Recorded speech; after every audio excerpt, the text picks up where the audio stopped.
2022 presidential election. I would like to urge Kenyans that let us all be law-abiding citizens and allow the law to prevail. That is our position as Kenya Kwanza. So I will want to invite Honorable Tinda to present the issue on two-thirds gender rule. Very good.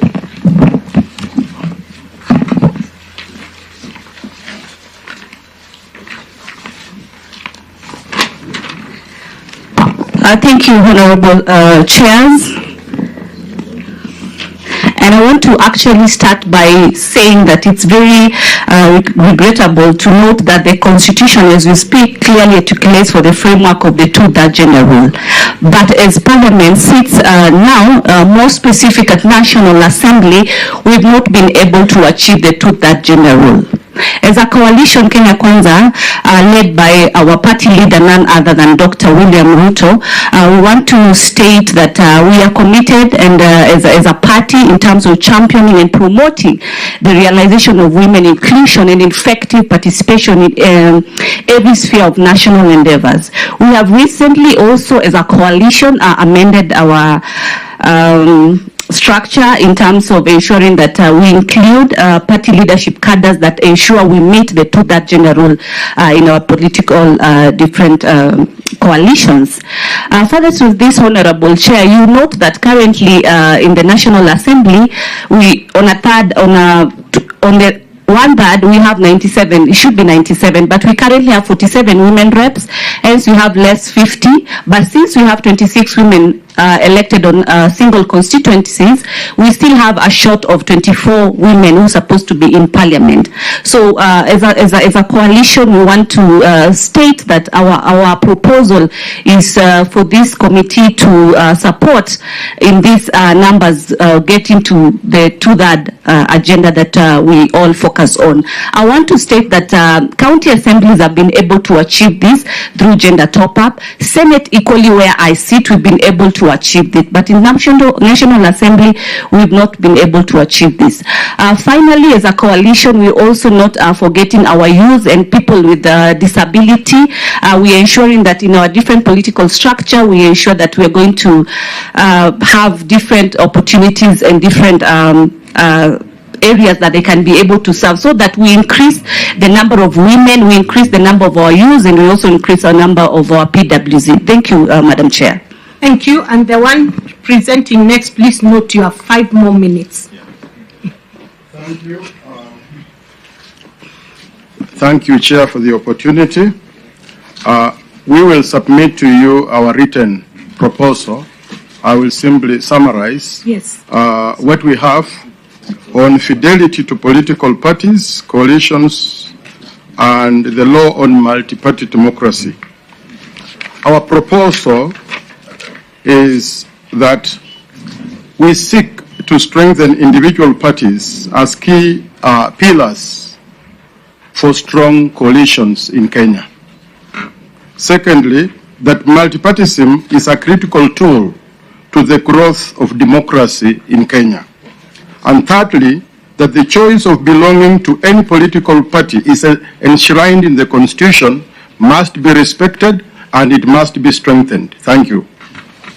Well done. Thank you very much. Any other presentation? Thank you, Madam Chair. Yes, we have got something to do. 2 minutes, Senator Sigei. Thank you. I'll try to push myself, but you will allow me if I am unable to. Now, this is an issue with regards to what we referred to as cannibalization of the political parties or interference of political parties.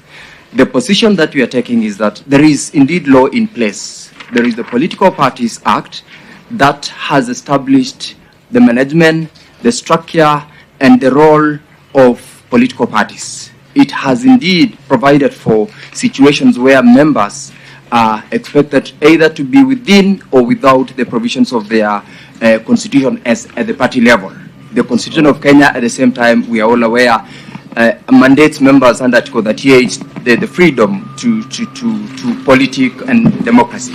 However, this was an issue that we have had to respond to, and we are saying that in terms of what we can recommend as a position, since we have the law, what is it then that we can do to make sure that this law is supporting the management of these political parties? And we have proposed that education is going to be one of the key issues in terms of ensuring that proactive steps are taken for members to understand, for political parties also to understand how to manage their members, so that we avoid accusations of interference with the management of political parties. Secondly, enhance the strengthening of internal party dispute resolution mechanism and make sure that proper structures are implemented and party organs are also made to operationalize, so that if there is an issue, we can deal with it within the IDRM.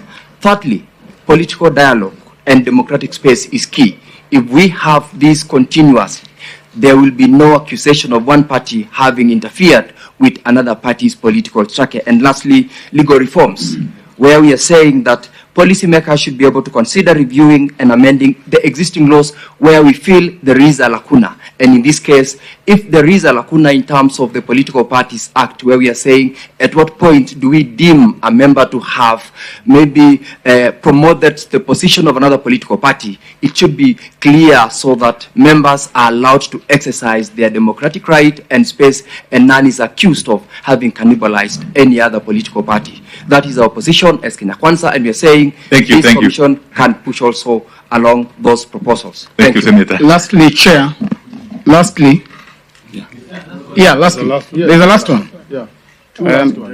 Lastly, Chair, on the two issues about entrenching funds. 1 minute, yes.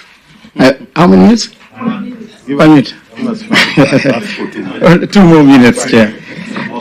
Lastly, on the issue of entrenching funds into the Constitution and establishment and entrenchment of state offices, Honorable Chairs, this is our position that we draw wisdom from the memorandum the President presented to Parliament. That is the position of Kenya Kwanza. We support the establishment and the entrenchment of the National Government Constituency Development Fund, National Government Affirmative Action Fund, and the Senate Oversight Fund. However, Chair, we would like to make a further submission on the same. Article 177 of the Constitution of Kenya establishes the position of the member of County Assembly. The County Government Act gives the members of the County Assembly various roles. In order for the County Assembly's Honorable Chair to effectively carry out the above functions as enshrined in the County Government Act, we propose as Kenya Kwanza the establishment of a fund to be known World Development Fund, which shall empower the legislators to perform their functions of representation more effectively and keep them in touch with the pulse of their respective wards. Honorable Chair, it is important to note that the role of an MCA are similar to those of a member of National Assembly, and therefore, if these privileges are to be given at the national level, they should be replicated to the county level. These funds will help the MCAs, Honorable Chair, to fulfill their promises and pledges they made during their elections. Honorable Chair, we further suggest that to achieve, this fund will achieve equalization across the country and can be a solution to the marginalized groups within the counties who are agitating for secession. Honorable members of the committee who would agree with me that the member of county assembly position is an incubation stage for nurturing and mentoring future leaders who will scale up in political ladder of leadership. This fund will be very instrumental in ensuring this is achieved. We further submit